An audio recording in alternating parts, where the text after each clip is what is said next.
Past week traveling to Puntland, region of Somalia, learning about the difficulties my country is facing, as well the incredible progress being made.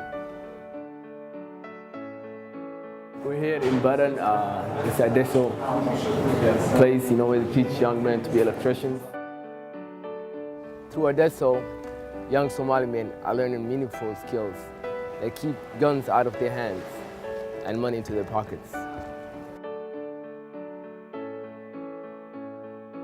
I've also witnessed how environmental restorations can save the land and also help people feed their animals and themselves.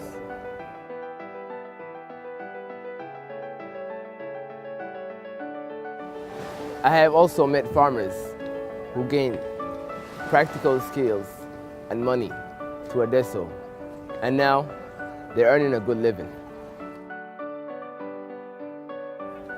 One day, I hope to see Somalia full of schools, libraries, hospitals, a safe place where I can raise my family.